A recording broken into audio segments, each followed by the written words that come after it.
ሰላም ለእናንተ ይሁን። ዛሬ በመጽሐፍ ቅዱስ ውስጥ ካሉ እጅግ አስደናቂ የእምነት ሴቶች መካከል አንዷ የሆነችውን የሐናን ታሪክን እንመለከታለን። ይህ ታሪክ ስለ ጸሎት፣ እግዚአብሔርን በትዕግስት ስለመጠበቅ እናም እምነትን እንዲሁም የእግዚአብሔርን ታማኝነትን ያስተምረናል።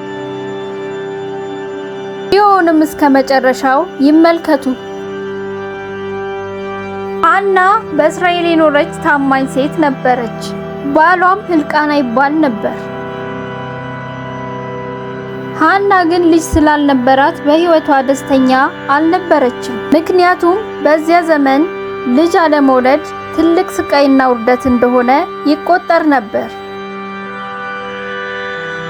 ሌላዋ የሕልቃና ሚስት ፍንዓን ልጆች ነበሯት። ሐናም በፍንዓን ንግግር እጅግ በልቧ ታዝን ስለነበር ታለቅስም፣ እንዲሁም አንዳች እህል አትቀምስም ነበር። አንድ ቀንም ሐና ወደ ቤተ መቅደስ ሄደች። ቤተ መቅደስ ውስጥም እያለቀሰች ወደ እግዚአብሔር ጸለየች። በጸሎት ውስጥም ሆና እግዚአብሔር ሆይ ልጅን ብትሰጠኝ ላንተ እሰጥሃለሁም ብላ ተሳለች።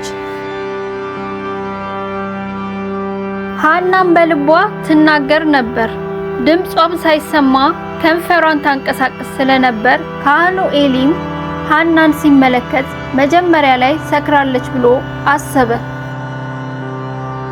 ኤሊም ስካርሽ እስከ መቼ ነው? የወይን ጠጅሽን ካንቺ አርቂው አላት። ሐናም ጌታ ሆይ አይደለም፣ እኔስ ልቧ ያዘነባት ሴት ነኝ። ጠጅና ሌላ የሚያሰክር ነገር አልጠጣሁም። ነገር ግን በእግዚአብሔር ፊት ነፍሴን አፈሰስኩ። ሐዘኔንና ጭንቀቴን ስለበዛ እስካሁን ድረስ ተናግሬያለሁና ባሪያህን እንደ ምናምንቴ ሴት አትቁጠረኝ ብላ መለሰችለት።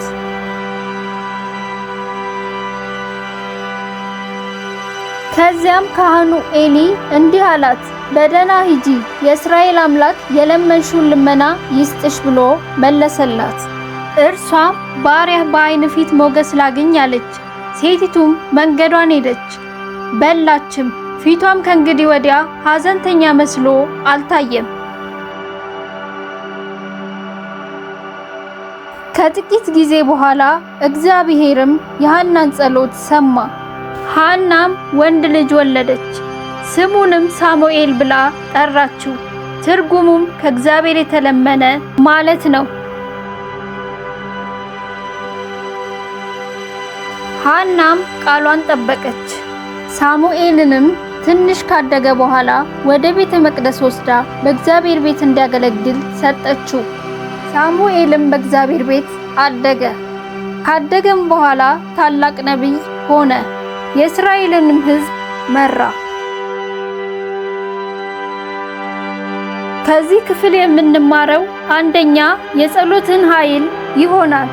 ሐና ልጅ ስላልነበራት በጣም ታዝን ነበር። ነገር ግን ሐና በእግዚአብሔር ፊት በልቧ አምርራ ጸለየች። እግዚአብሔርም ጸሎቷን ሰማት፣ ወንድ ልጅንም ሰጣት።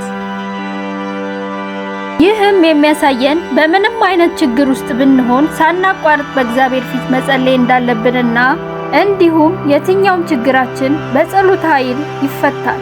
እግዚአብሔርም ጸሎታችንን ይመልስልናል። ሁለተኛ ደግሞ ከዚህ ክፍል የምንማረው እግዚአብሔርን በትዕግስት መጠበቅን ነው። ሐና ልጅ ለመውለድ ብዙ ዓመታትን በትዕግስት እግዚአብሔርን ጠበቀች። ይህም እግዚአብሔር የገባልንን የተስፋ ቃል እስኪፈጽምልን ድረስ በትዕግስት መጠበቅ እንዳለብን ያስተምረናል። ሶስተኛ ደግሞ ከዚህ ክፍል የምንማረው እምነትን ነው። ሐና እግዚአብሔር የተናገራትን አምና ተቀበለች። ከዚያን ቀን ጀምሮ ፊቷ ላይ ምንም ሐዘን አልታየባትም ነበር። ይህም የጸለይነውን ጸሎት እግዚአብሔር እንደሚሰጠን በእምነት መቀበል ነው። አራተኛ ከዚህ ክፍል ደግሞ የምንማረው ቃልን መጠበቅ ነው።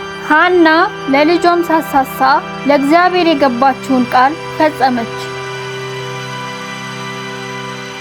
እኛም ለእግዚአብሔር የገባነውን ቃል መፈጸም እንዳለብን ያስተምረናል።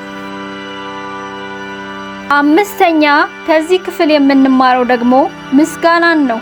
ሐናም ስለተደረገላት ነገር እግዚአብሔርን አመሰገነች። እኛም መለመን ብቻ ሳይሆን እግዚአብሔርን ማመስገን እንዳለብን ነው። ምክንያቱም በምስጋና ውስጥ ድል ይገኛልና።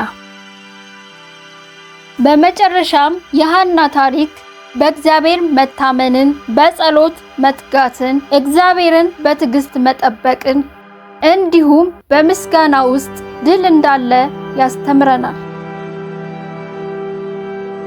ይህን ቪዲዮ ከወደዳችሁት ላይክ አድርጉ፣ ለሌሎችም አጋሩት። ቻናላችንንም ሰብስክራይብ ማድረጉን አትርሱ። ይህንንም ስለምታደርጉ እናመሰግናለን። ተባረኩ፣ ለበረከትም ሁኑ።